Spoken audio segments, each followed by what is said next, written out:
Good morning, everybody. Welcome to Living Astrology with Janet Hickox. It's time to grab your cup of coffee or your tea, sit back, and let's chat about what is happening up in the stars above. I hope you're all doing well today. I hope you've all seen that beautiful, gorgeous moon that we had out there. It was spectacular.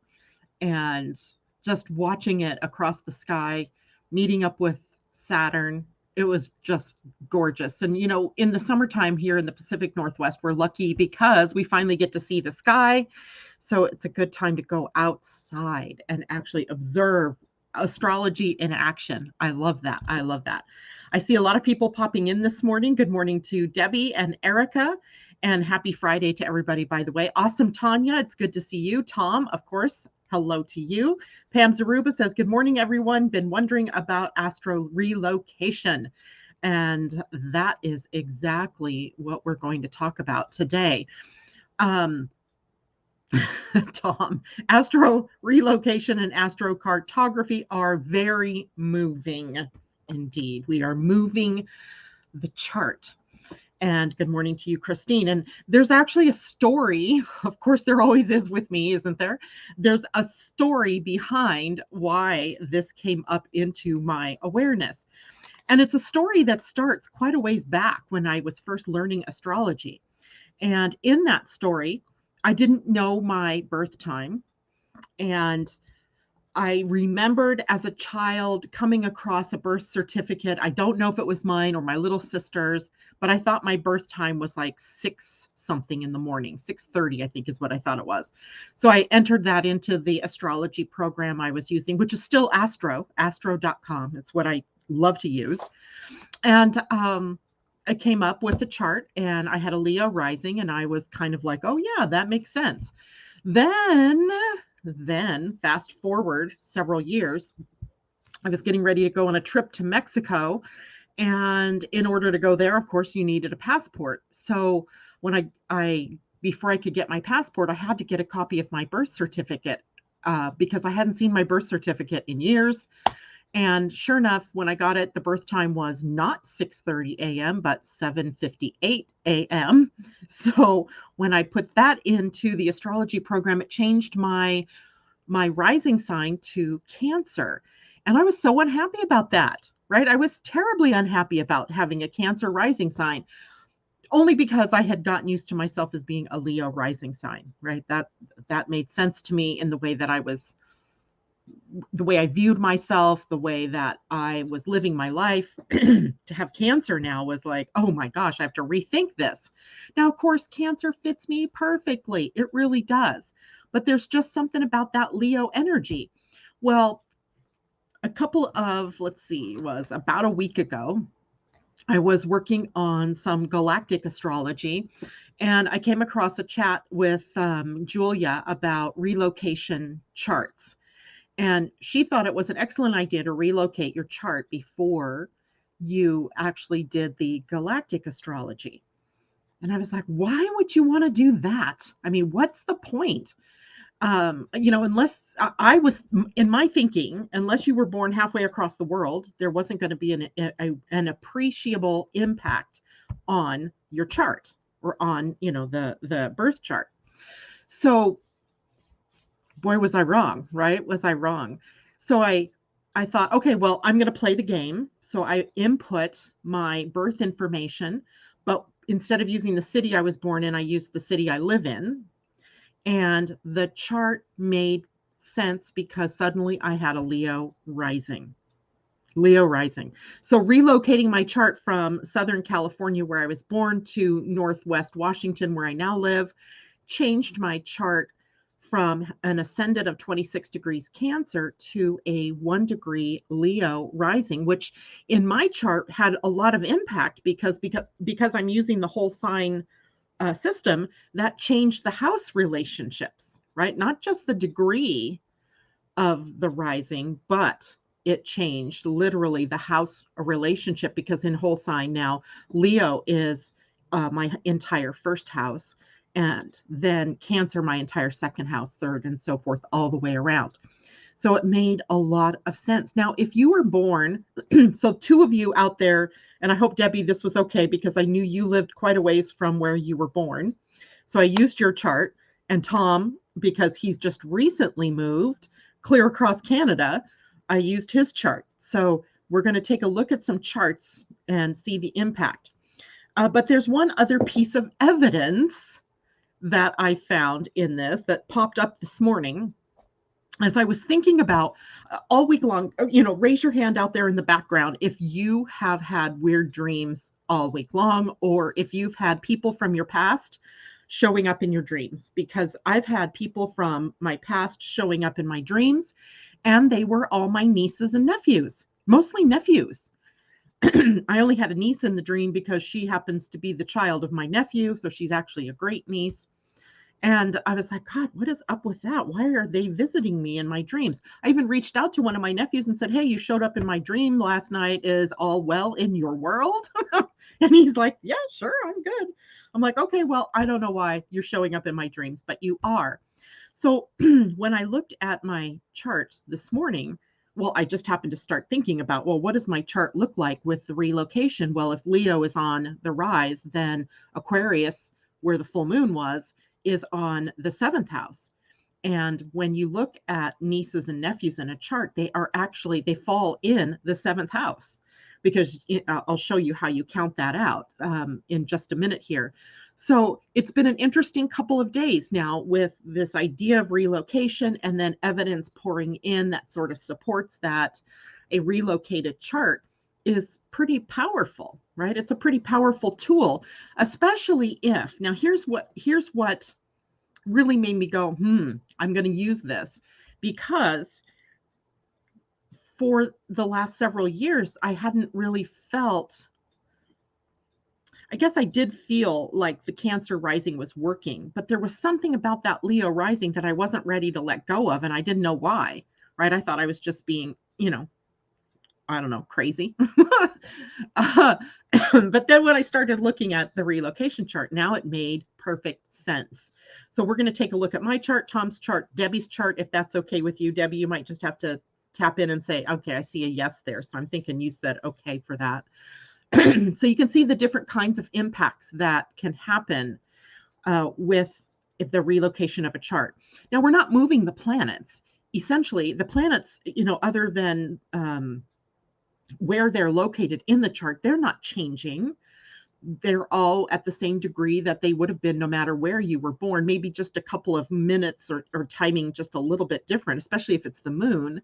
But they might be placed differently based on the house, which tells you then where in your life this planet's energy is playing out. So that's what happened for me, right? Is that the energy of the planets are playing out in a completely different way.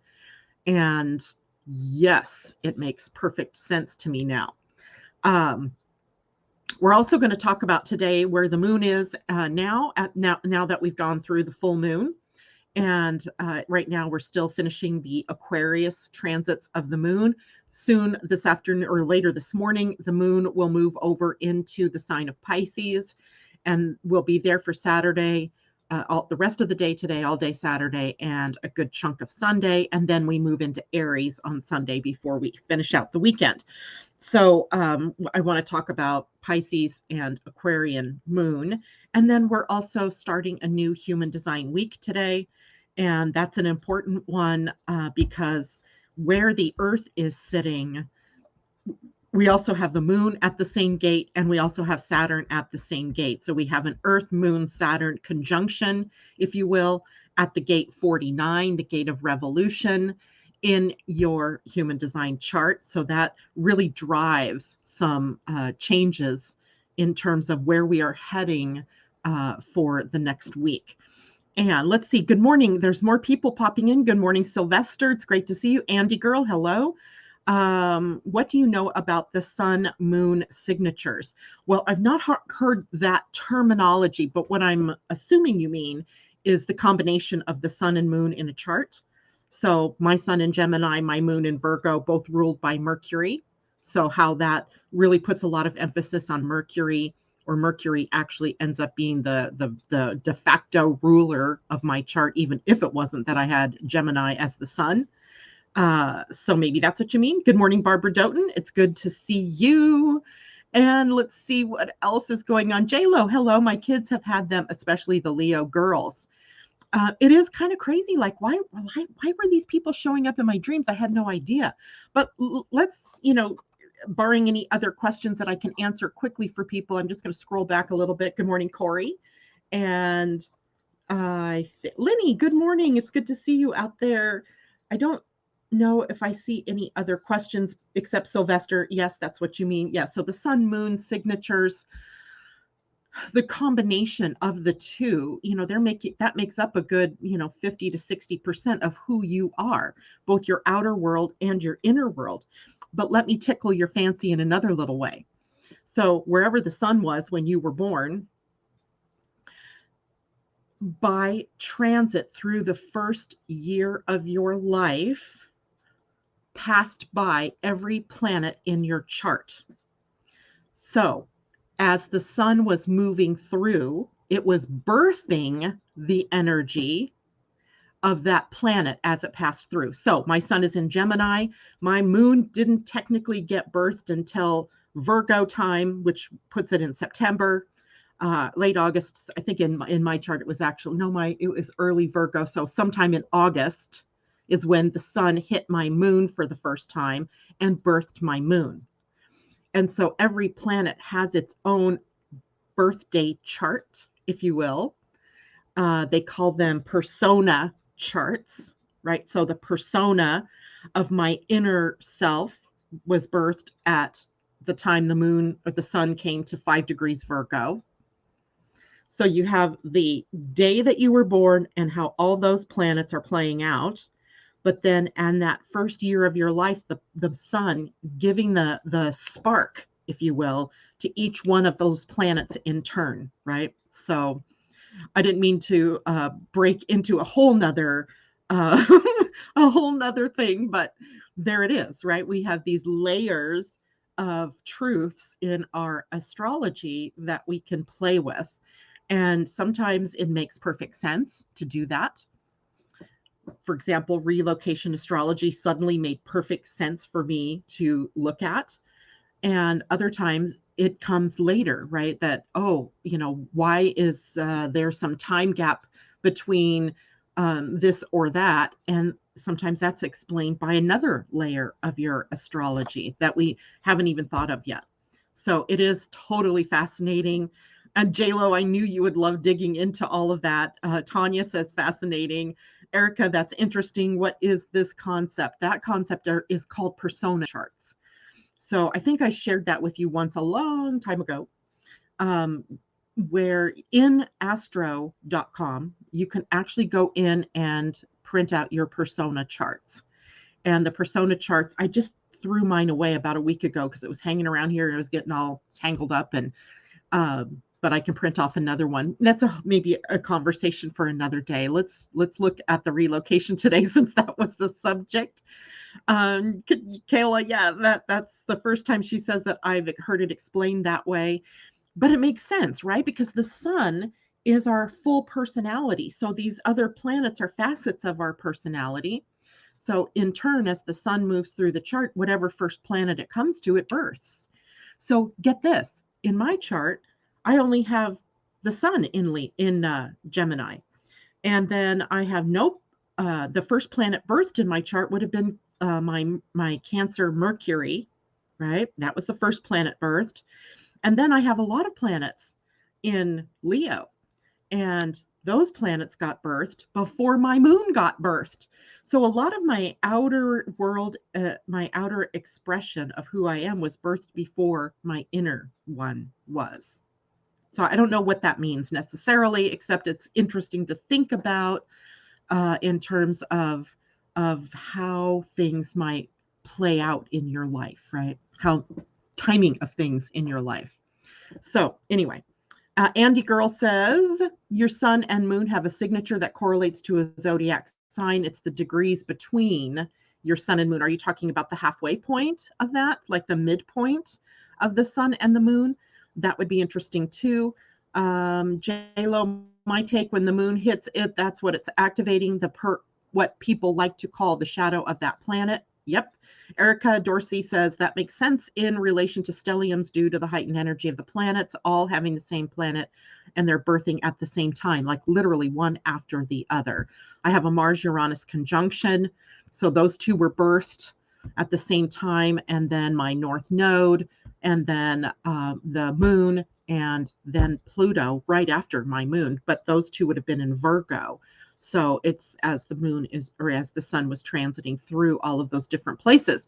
So literally what it does is it accounts for the very, very uniqueness that we all are, right? So when we have 7.5 or so billion people on the planet, all with these different clocks of astrology that are, chiming their timing at different times, it makes sense why we are all so different, right? Why we have these many variabilities in who we are and in how we express ourselves, right? And interesting, when I checked human design this morning, because I thought, okay, if my astrology chart relocated makes an impact, does my human design chart change, right? Inquiring minds want to know. So I went in and I changed my location to where I live now for human design, and it didn't impact it at all. That's when I say human design is much more forgiving about birth time and birthplace. It's just a different calculation, a different way of looking at things. So it didn't make a change, not even in my moon, not even in my moon. So that was interesting to me. Now, do I think that means that nobody's charts are going to change? Nobody's human design charts are going to change? That I don't know until I test it out. I didn't have time to get to Debbie's HD or to Tom's HD.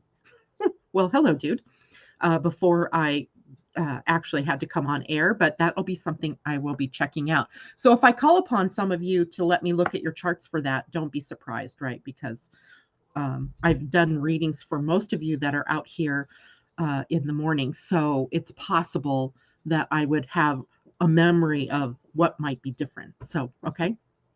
Let's take a look at relocation charts. First, let me open them up because sometimes we're going to look at mine first, and then Tom's, and then Debbie's. And you're not seeing anything yet because I haven't shared the screen. But now I'm going to share my screen.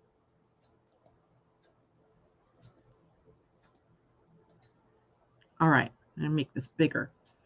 So now what you're seeing are side-by-sides of my chart. Here's my natal chart.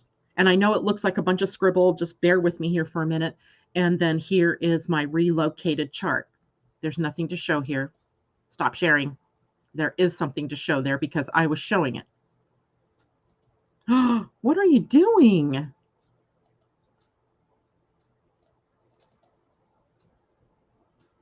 Okay. Let's share again. Don't do this to me this morning. There. Okay. I'm not going to move my mouse or my cursor yet. So on this side, but I have to. Okay, over here. Over here, we have my birth chart that shows, now remember, this is a whole sign chart. If we explore Placidus sometime, or have time sometime, we'll do it in Placidus as well, because you're going to see it looks completely different there as well. But you can see right here, the ascendant is at 26 degrees 00 minutes. And it puts Cancer in my first house, and it puts Capricorn then in my 7th house. And that makes sense.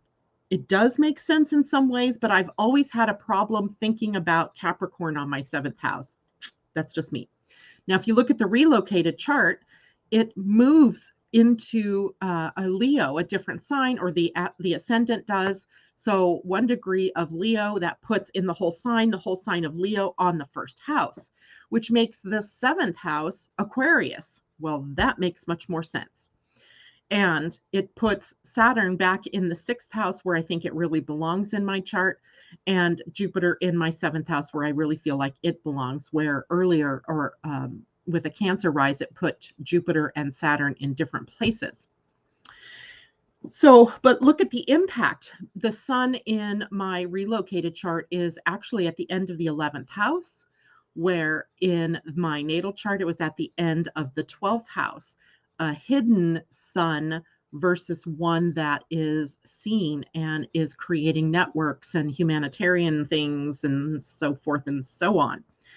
So then it also impacts the transits, right? The transit planets with the sun now in Leo, all of these personal characteristics are being hit in my relocation chart, as opposed to in my birth chart where they would be in the money house or in resources. And I'm certainly not having that impact there. So, but what is happening in my own personal life is a personal reevaluation of who I am and what I'm doing, how I am expressing myself.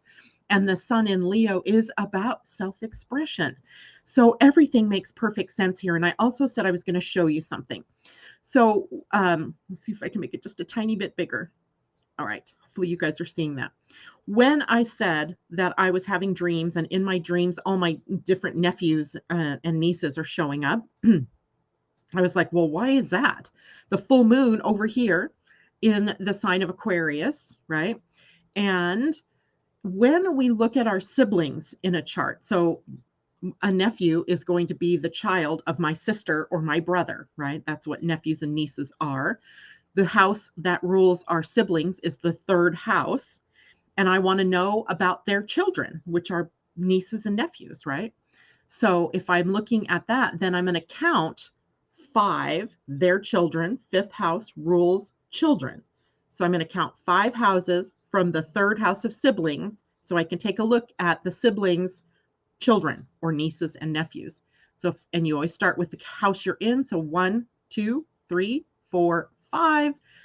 My sister's children and my siblings' children are going to show up in the 7th house.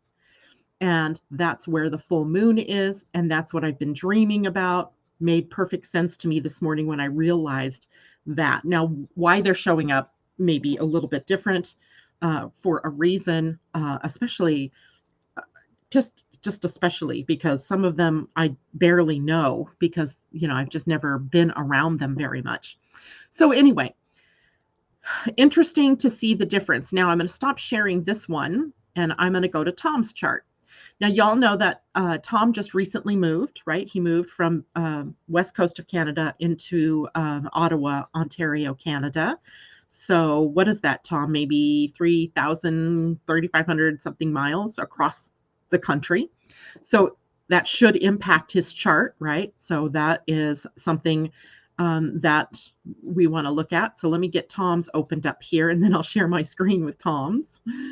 And share. There we go. Share screen window. Tom. There we go. So now we should be looking at Tom's. Now, first thing, notice Tom's birth ascendant is 21 degrees of Virgo. And that puts in whole sign astrology, the whole sign of Virgo on his first house. But by moving, which I thought would have been huge, it really only makes a 2-degree impact on his chart. So his ascendant goes from 21 Virgo to 23 degrees of Virgo. And if you look planets to planets, they're all pretty much in the same place. The sun changes by just a couple of his sun in his natal chart in Vancouver is at 13 degrees of Gemini, 13 even, it looks like. Yeah. And then just slightly different, 12 degrees, 53 minutes when he's relocated to Ottawa. Now, what that means, that's not impacting necessarily anything big except for his solar return, which is already corrected for where you now live. So interesting that it's that we were all in astrology, we've already been relocating the charts when it's a solar return because we need to know where you are on the planet so that your solar return aligns correctly. So, Tom, even though there are some changes, they're not huge. Look at your midheaven, changes to almost 22 degrees of Gemini from 1950 Gemini. So a couple of degrees there, but still in the 10th house. And let's see, as we come back over here, your Venus stays at 28 degrees, just a couple of minutes different. And in the 8th house of transformation, some transformation going on in your relationships. And then 7th house doesn't change. The Jupiter and Moon separate by 2 degrees, and Saturn stays the same. So not tremendous changes, except for the timing of things, right? If we're going to time something that's going to change based on your rising sign, then 2 degrees different is going to make a difference in timing, maybe by a couple of hours, maybe even a day, depending on, what time of day we're looking at, something happening. And that's important to know, but no huge impact, not huge in your case. In my case, maybe because I changed latitude as well as longitude, maybe that's the result. That was maybe a 5 degree change in rising, where yours is literally just a 2 degree change in the rising. So nothing huge there. Now, Debbie, I'm going to stop sharing here and open up Debbie's chart. Debbie changed, like me, both latitude and longitude. So I'm going to share her chart now. Charts. There we go. So now you should be seeing Debbie's chart. I'm going to make them a little bit bigger. So Debbie's birth chart over here on the left, she has a 6 degree Sagittarius ascendant, a scholarly one. She is indeed looking for information, wanting to get to the depth of things. And when we look at her relocated chart, 12 degrees ascendant, a 6 degree difference, which is, pretty profound, but it doesn't change it. It changes it further into Sagittarius. And when we look at her planets, right, we can see that they pretty much stay in the same place: Sun, Venus, Jupiter, and Uranus, and the South Node, but it does move her vertex from the 8th house into the 9th house. So the vertex in astrology is a sensitive point. It's not necessarily it's not a planet, right? It's not like you're going to find the vertex in the sky. It's based on a mathematical calculation, and it's roughly equivalent to, say, the halfway point of the chart, of all of the energy in the chart. And it's typically falling between the 5th and the 9th houses in the chart. And that's just the typical, right? I've seen it in other places, but it holds a bit of karma with it. So if you're not familiar with the vertex, planets that are transiting across the vertex are often indicators of some kind of connection that happens, some kind of event even that happens between you and another person, or something that happens in your life that is following the lines of your karmic path, right? And I don't mean karma as in it has to be negative or of some kind of lesson sort of thing. It can be karmic as in reward, right? Some kind of reward. And when we look at Debbie's chart, it's interesting because Debbie, Venus today in this transit is sitting at 0 degrees of Leo, because she's just moved into Leo yesterday with the full moon. And your vertex is at 1 degree of Leo, right? Your vertex is my rising sign. So you can sort of see that, there's connections between you and I. I didn't look at that with Tom. I should have, but we already know we have connections, Tom. And when I look at this, then it's a possibility. Venus rules things like relationships and love and romance, but also self-expression in terms of, saying your truth, saying your personal self-expression. It's also resources or money, things that you are bringing in for yourself. So is there some new money coming in for you? Some kind of event. I'll be interested to see if there's something going on in one of your love relationships, either a new relationship. I'm not saying that you're going to have a new relationship, Debbie, but it's there. And since you are a live model of what can happen right now with the vertex, um, inquiring minds want to know, has something happened in your financial life? Has something happened in terms of what you value or what you think is worthy? Or have you appreciably changed in terms of how you see yourself or how you view yourself as far as worth?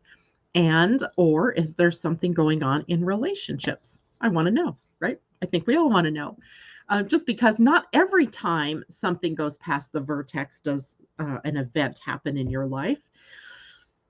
But we don't know that for sure because we really haven't been looking at it. And in galactic astrology, which you all know I'm studying, we do look at the vertex, right? The vertex, part of fortune, Chiron, they're all minor in the big scheme of things, but their placement in the stars can indicate lifetimes in other systems where you've had a karmic connection, where the things that you're really good at were birthed, or where a wound developed, right, that you carry into Earth. Maybe Earth is the best place for you to be able to work through that karma. So it's also very interesting. The program, Jana, that I use automatically changes the time zone. So I'm glad I don't have to deal with that. But it does give us these aha moments, doesn't it? Right? About, ooh, wow. Nico, Janet, if you need a natal chart to look at and explore, I'm down to share mine with you. Nico, why don't you go ahead and put your birth information in for me, unless I've done a reading for you. I recognize your name, but not anything attached to it. So let me know your birth dates and maybe we can take a look at that. Debbie says, no new love, but hoping some money comes in. Art is good. Art, Venus, art, right? That's artistry and artisticness. So your art birthed. Nice. I love it. Annie Babcock, I'm willing to share my chart as well. Probably won't get to me and I'd have to share it with you. You can certainly do that. And we don't have to do all of this today. This is an exploration that we're looking at. So I like to gather people that who don't mind if I share their chart. You see that I actually hide the birth information so no one can, get your identity or anything from your birth dates on the chart. And I just think it's interesting to look at a variety of charts. Now, if you're someone who lives fairly close to where you were born, there's not going to be a big impact. Why would there be, right? You're still around the same latitude and longitude. But if you've moved a lot, so let's say you were born in the US, but now you live in Europe, my guess is there's going to be a change in how that chart plays out. Now, does it change your fundamental birth chart? No, it doesn't, but it flavors it pretty powerfully, right? As you can see, like in my own chart, my move created a pretty big change in terms of how everything is playing out. And on an intuitive level, I'm sure I tapped into that, which is why I was so disappointed to find out I had a Cancer rising sign, because I was just certain it was Leo. It's funny, right? It's just funny. So yes, we'll definitely take a look at other charts at other times. J-Lo, thank you. That's good. She says, I will be going to Mount Shasta in June of 2023, so less than a year. This is also something that changes it. Vacation. It changes the experiences. The experience you would have in California versus New York or New Jersey. I forgot. I think you're in New York. Might be pretty monumental, right? That you might be sort of around the same latitude, but definitely longitude will change, right? So that would be interesting to look at. What might you be experiencing? What can you expect? And this might also account for why we are drawn to certain places or why other places kind of repel us, like, ugh, right? The thought of going there just goes, into my stomach, but the thought of going somewhere else is like, yes, I want to go there. So exploring that before you go on a vacation might be good, right? If you're going on a far vacation, I should explore the Mexico vacation I took and see how that plays out. Or Debbie, when you and I went to the Caribbean, that was such a great trip. Probably affected my chart in a positive way. So I love it. I love it. I love it. You guys are all so interested in this. And Nico, let me take down your birth information while I see it here so I don't forget. 0223, San Diego, another Californian. And then, Nico, where do you live now? Because if I'm going to relocate your chart, I need to know where you are now versus where you were born. Okay, so put that down there for me as well. And then let's see, who else was it that just asked me or said that? It was Annie. If you send me your birth information, please also tell me where you live now versus where you were born, because that's what drives that relocation chart. Okay, so Nico, and it is Vasquez. There we go. Okay, let's talk a little bit about what's going on this weekend. The current astrology. If we have some time, then we'll go back and look at charts. Holy moly, I forgot to plug in my computer. Good thing I have a new laptop with a good battery.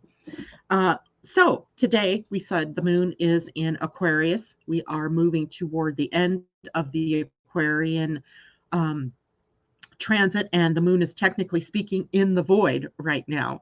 It's wandering around, right?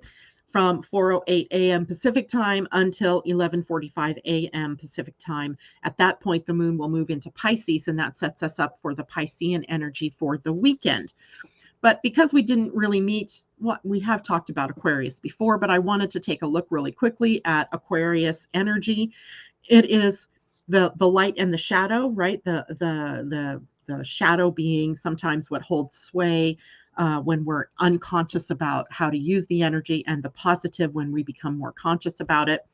And in Aquarius, we have open-mindedness. The sign itself drives us to be open-minded and perhaps even more open-hearted, because the moon is emotional, taking us maybe into our solar plexus and our heart connection, calibrating us, as it were, to make sure our alignment is toward our heart and not toward something that we feel we have to be or something that we have to do.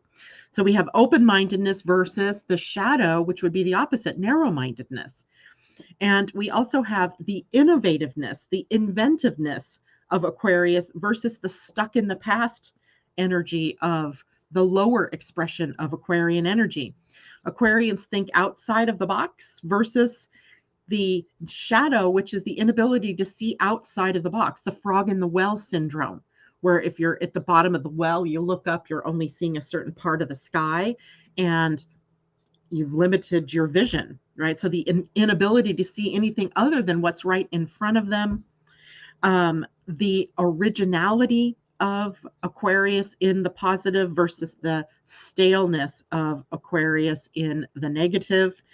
Intuition and being highly intuitive versus getting caught up in the mind or logic.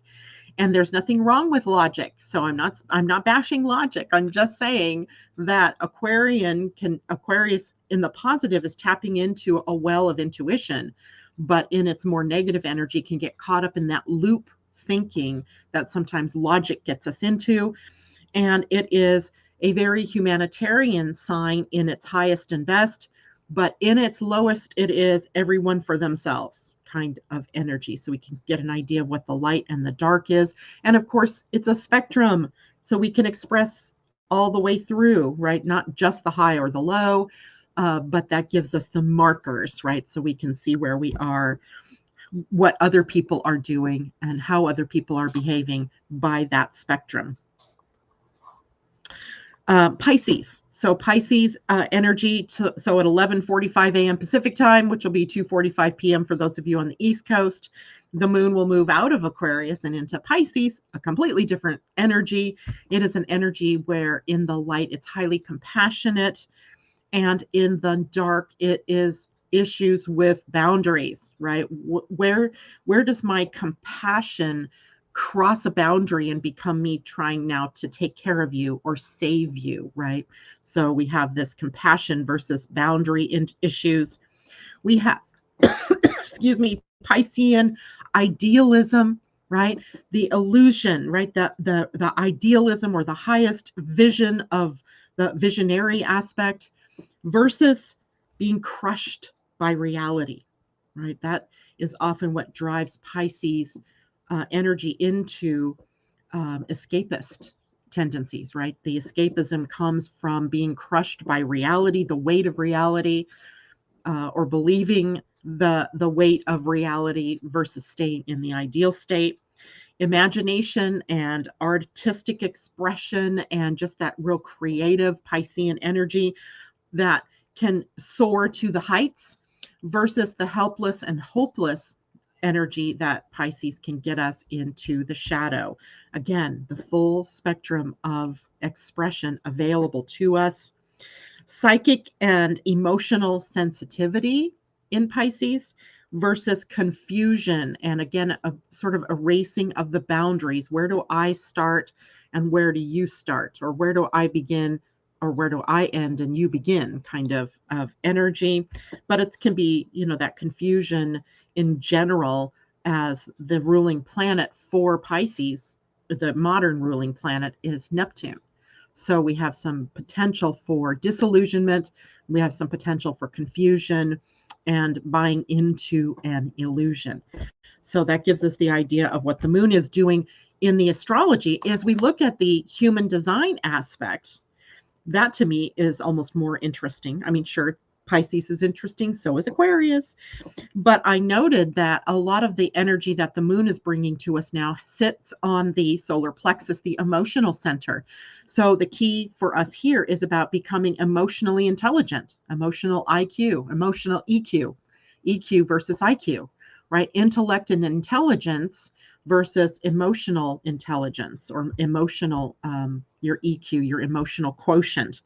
The moon today is moving through the 49, which is the gate of revolution on the emotional center, right? Emotional center here, bringing us the potential for us to move out of just black or white thinking and into the middle, where we can see the multicolored aspects that lie between black and white, and to then use that energy to transform or revolutionize our lives. Then it moves into the 30.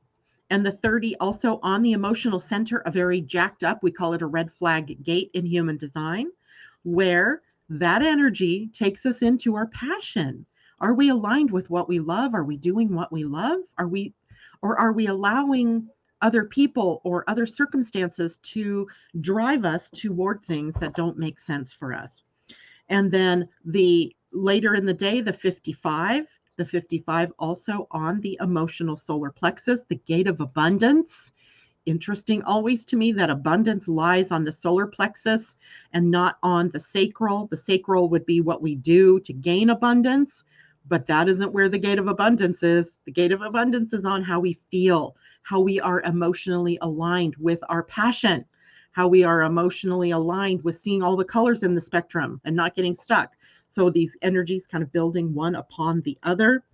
And then tomorrow, we are also still at the solar plexus with the gate 37, the gate of peace or serenity.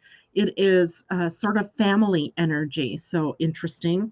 Then we skip from the solar plexus up to the head center and the gate 63, where we have the gate of self-doubt, right? Doubt energy. This is a gate where we need to question everything except ourselves, right? Question what you're reading about, question what you're hearing, question what people are telling you, but don't get into suspecting that you have a problem or doubting that your own self or doubting your own heart or your own motivations. Discernment is another word I could bring in here. So then we jump from the 63 tomorrow to the 22. Now we're back at the emotional solar plexus, and that is called the gate of grace. And it is a moody sort of energy where when we're feeling good, then the words that we share and the things that we do feel empowering to us and feel good to us. But at the same time, that gate can also take us into the more shy energy or the more withdrawn energy. And we have to stay in grace, being okay with whatever the mood is. But then also, because the solar plexus is also about whether we are being reactive or are we being in response, then we understand that just because we might be in a bad mood for the moment, that we don't need to share that bad mood with everybody around us in a negative way. But understanding it doesn't make you bad, it doesn't make you wrong. We just use grace to understand that we're moving through a lower energy time, and that that energy or that mood will also shift back to the higher, more fun-loving energies that we want. But we also have to understand that creative energy, and the solar plexus is the seat of creativity, has its spectrum that it goes through. It goes through the very quiet, withdrawn energies, and then it gets expressed outward. So incubation, and then we have the birth, right? So that is a part of our weekend. On Sunday, we are still at the solar plexus, at least for the first few hours of the day, where the moon will be at the gate 36. And I do believe Neptune is still sitting at 36. It is indeed. So now we'll have a moon conjunct Neptune at 36. And 36 is a gate of restlessness and boredom in its lower expression. In its highest expression, it is the experiences that we have, good or bad, high or low, that we then use as a tool to empower others to understand their experiences or how to work through their own experiences. So experience of spirit, experiences of our humanness, all on that Sunday. And then the last gate, as the moon moves into Aries later in the day on Sunday, is the gate 25, the gate of the love of spirit. So we end the weekend on a pretty high note of looking for love in the world, looking for love. Even if the world is showing us a lot of unlovingness, we're looking for love in the world. So much for that, right? And the void of course moon on Sunday is from 8:11 a.m. until 1:43 p.m. before the moon shifts from Pisces into Aries. So the moon will feel a little wandery. We might be a little lazier on Sunday, at least here on the West Coast. A little lazier Sunday, not wanting to get out and about very quickly. I can just about imagine, me sitting in my chair just reading or whatever on Sunday. Although it's Aries energy, which is a doing energy too. Anyway, so good stuff there. And lastly, as far as information I want to share, the sun today moving into the gate 4, and the gate 4 sits on the ajna, so it's fielding the thinking part of ourselves, right? The processing of memory, the processing of information, the data recall, the analysis, and all of the thinking, right? So those of you who have a defined ajna, you know what I mean. This is thinking energy. Now, what's the thinking of the gate 4? Well, it's about possibilities, right? Gate 4 in quantum human design was renamed possibilities. Now I can't even remember what it was in traditional astrology or traditional human design. I'll get it. Anyway, it doesn't really matter. Now it's all about possibility. So we're thinking instead of what is, or the fear of that we might have about how something might turn out. Instead, it's about, well, what more is possible, right? What could happen? What could be the result? What if I changed up my thinking? What if I got out of my set way of thinking and tried to do something different with my mind, right? Then possibilities, right? So it's possibilities. And it's interesting in the gene keys because it goes in a little bit different direction with the gene keys, in that the lowest expression, the shadow expression here, is intolerance. Intolerance of our own self, our own thinking patterns, intolerance of the other people around us and their thinking patterns, intolerance of new ideas, intolerance in general, right? Something that is the shadow, that is born out of fear.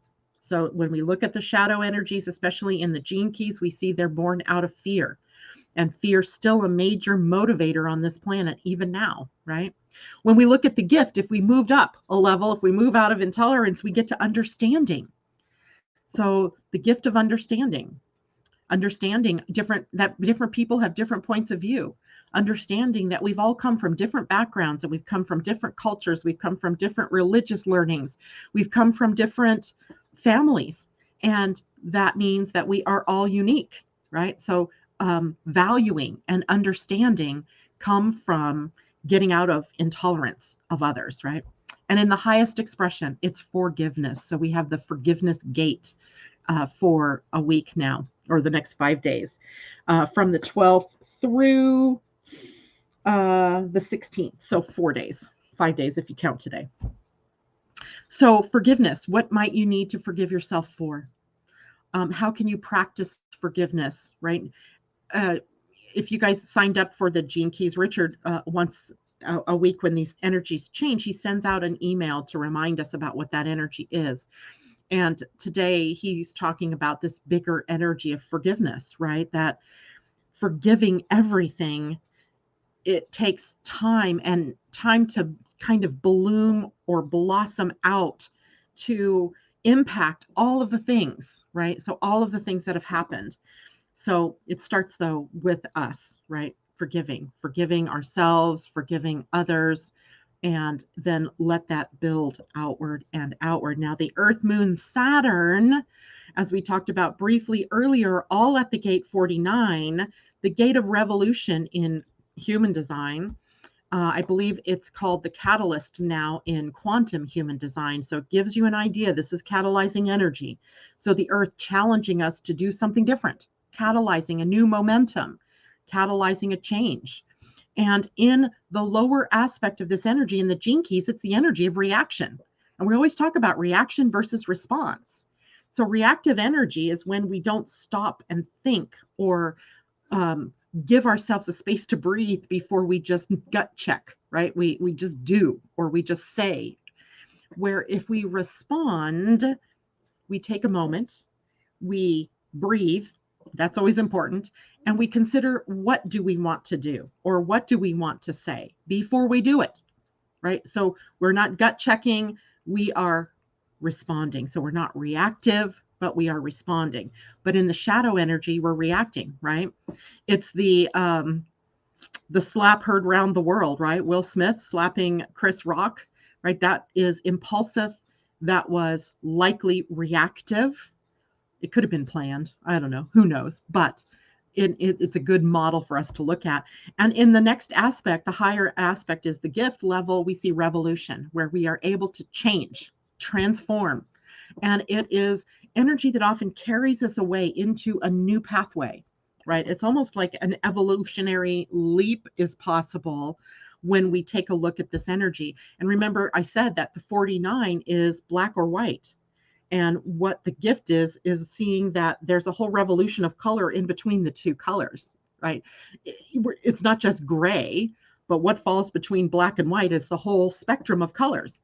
And we can be revolutionizing our lives by seeing color, right? Seeing it in color, seeing it for all of its beauty. The highest expression, the Siddhi, is rebirth. So what we see is we're out of revolution comes this ability to rebirth ourselves. I kind of see the USA going through this now as we're still in the midst of our Pluto return. And Pluto as a planet rules that transformation process, the ongoing nature of the process of taking ourselves and becoming empowered. So we're still seeing all of that going on here. And because we have Earth, Moon, and Saturn at this gate, it gives us a lot of indication that this is a big thing for us, right? This is big energy. And that we have to, one, learn to evolve from the lower energies, because the Earth is the evolution point between our earthly existence and where we want to get with the sun. If we want to get to the highest energy of forgiveness, we're going to have to go through every place in our lives where we have been in reaction and where we need to make a revolution and where we need to be rebirthed, right? The fact that the moon is there takes it into our emotional energy as well. It moves faster, so it's going to move on out, but Saturn will stay there. Saturn, duty and responsibility. What do you have to do to build a new foundation based not in reaction, but in revolutionary energy that leads to rebirth, both personally, on a community level, on a national level, but also on an earthly level. I'm going to even go as far as to say galactically. If we want to be galactic citizens, what are we going to have to evolve from, right? What are we going to have to let go of? All right. So that's a mouthful for the next week.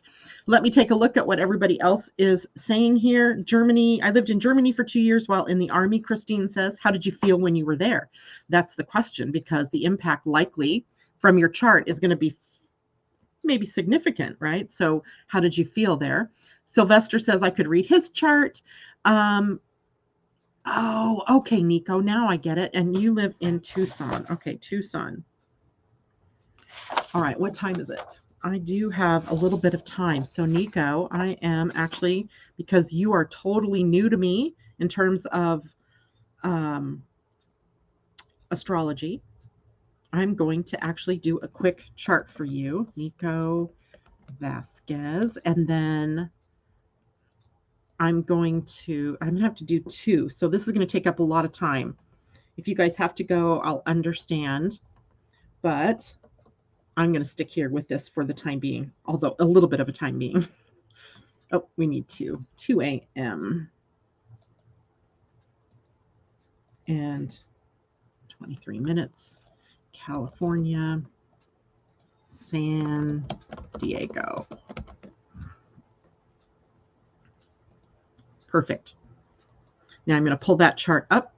I'm going to do them in separate charts. Okay, Nico. So let's take a look at this chart. I'm going to share my screen with everybody.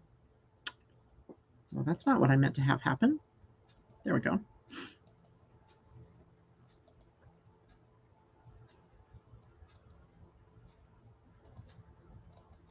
Okay. So we should all be looking at Nico's chart. So I see Nico. This is whole sign, by the way. I did not change to Placidus with this. I left it. So you and I have an opposite chart. You're opposite of my relocation chart with Aquarius on the rise. Someone with a very unique perspective. And of course, the pressure of the moon and Saturn going through here, as well as Earth being here for the meantime, as you are changing perhaps your perspective, who you think you are, right? Who do you think you are? With Leo on the other side, the sun holding this energy of around your relationships, where your moon is as well. What's the reflection you see of yourself in your relationships? Are you dumbing yourself down to fit in with other people or with your closest relationship, your significant other? Or are you really truly living your divine self, right? Or are you struggling in the relationship to be your most self-expressive, to be your truth? And literally that's about all we're going to have time to look at as far as that. But that's what that chart looks like in terms of where you were born. Now I'm going to stop sharing and I'm going to go change that chart to chart selection. Let's go back. No. Well, it'll still work. I'm going to edit you. I'm going to edit you, Nico. And now I'm going to change to where you are living now, which is Tucson. Now, I don't expect that this will make a huge impact. Tucson is in Arizona.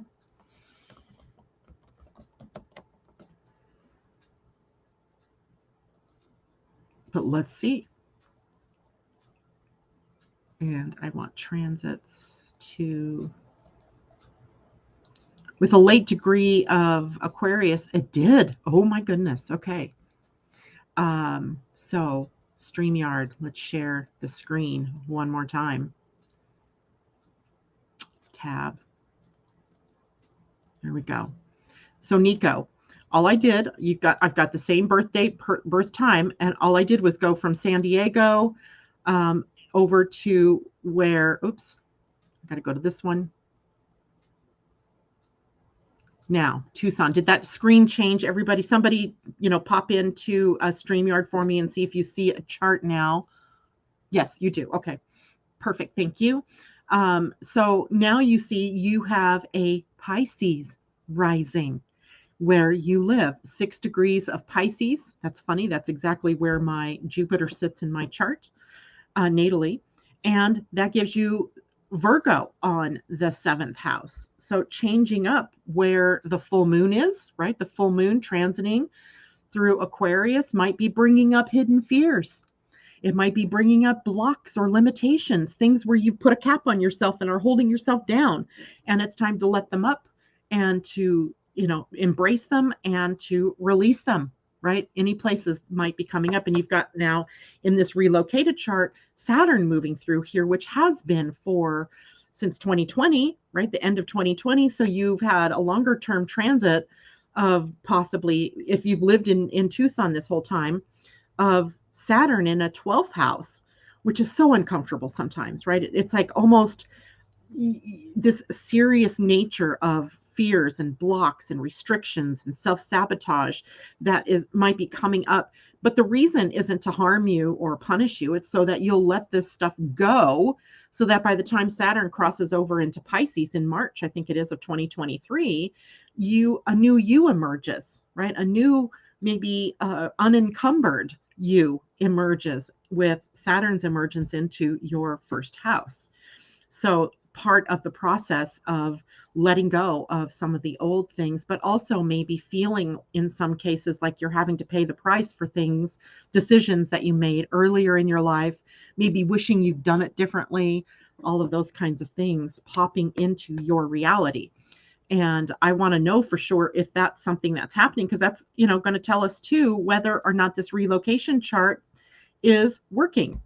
And Nico says, thank you. This all resonates. Awesome. Erica says, gosh, now I want to move out of my beloved Indiana. Only, so much goes into that, right? If you're going to move, we've got to do a chart first. If you just say that you want to move from Indiana to Washington, we'd have to look at that to see, is there an appreciable impact? Is it an impact that you really want? Right? Because it's not like all your problems go away because you move. They just take on a different view, right? They look different. They feel different, perhaps. Maybe there are different solutions that appear, but your birth chart is always going to be there as well. Okay. Leslie Arboleda, love that insight about the gate of abundance being in the solar plexus. I know, isn't that great? That always gets me. Saturn in Libra in the 7th house. I'm confused with this position. Maybe indecisive about who you are in light of the relationship that you're in. And that's we could get into a whole nother conversation about that.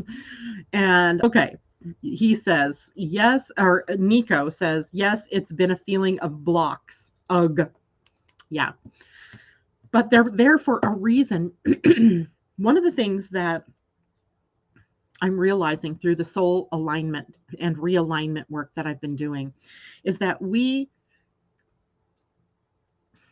the blocks and restrictions that we see in our lives are not put there by anybody other than ourselves. I really, that just irks me on some level, right? That I would choose to play in a world where I'm blocked or I'm limited or I'm restricted in some way. But it is a choice that we make. Now, that doesn't mean that we don't have things that happen in our lives, right? So, you're in a relationship, let's say, and, you get cheated on in the relationship. There's nothing that you can change about that having happened, right? That's something that's truly happened. So I don't want to be Pollyanna about how that happened. But your choice in all of that is how do you respond to it? How do I respond when I'm challenged by things? And where blocks come up is where, for example, we might choose to say, I'm never getting in another relationship ever again, right? I'm blocking my heart to love. I've been hurt, right? I've been burned and I don't want to go there again. So I'm blocking myself, right? That's a block that you're choosing. That's a response that you are choosing in relation to what's happened. And I think then when something like Saturn and the moon or a full moon are occurring in the 12th house, that what comes up in full glory, the light of the moon, is where we have been our own self-saboteur in that respect, rather than our own best friend. So, everybody take a look at that. For everything that you see in your life that you might suspect is a block, where you feel blocked, where you feel like you can't get what you need or what have you, that these are choices that you're making. All of us, all of us are always choosing, right? Even if you think you're not choosing, you're choosing. You're just choosing not to choose. Does that make sense? There's a song by Rush that says that, right? If you choose not to decide, you still have made a choice, right? So we're always choosing. That's one of the gifts of being human on a planet like Earth, where we have free will. We're always choosing. So when something comes up in our lives, we always have the choice of how it is we're going to react or respond. How are we going to respond? So bad things happen here on this planet. Life happens to each one of us. We've all been screwed in certain ways, right? We've all lost jobs. We've all had relationship issues. We've all had financial or health or, problems, right? In some way. It is your choice. And what stops you from carrying on damage in your soul's blueprint is how you respond, how you show up, right? Do you respond in the negative, or do you respond in as highly positive way as you can? Which is difficult, right? That's part of our emotions get in the way sometimes in that respect. So anyway, it's my pleasure to be here and talk to you guys about these different things. We certainly covered a lot of territory today. If you are on Facebook and you are watching the show, in the comments, you can ask questions. I will later this afternoon go back to Facebook and look at that and see what I can find from your questions. If you are on YouTube, you can comment on the video and I can look at comments and answer questions that way as well. So I see a lot of new faces out here, and I'm so happy. If you are watching me on YouTube and you have not yet done so, please subscribe, the little subscribe button. And if you're on Facebook, hit the thumbs up, and also YouTube, you hit the like on Facebook, thumbs up on YouTube. The games we play with social media. Oh my God. Anyway, Erica, please do email me. I'm really excited to hear how people are responding to their soul realignments. In the meantime, I will be back on Monday morning at 8 a.m. Pacific. I will also be a guest on a podcast, Compassionate Compass. No, oh my God, I just butchered that. On Monday, it's on the Facebook page. Look at that. It'll be at 5 p.m. East Coast time, 2 p.m. my time, West Coast time. And we're going to be talking about human design. And the link, again, is on the Facebook page. I'll also email that out to everybody on my mailing list over the weekend. So, and it's a real podcast where it's not video, it's audio only. So you can call in maybe and ask questions. That should be fun too. All right, guys, take care. Have a great weekend. I'll see you on Monday. Bye for now.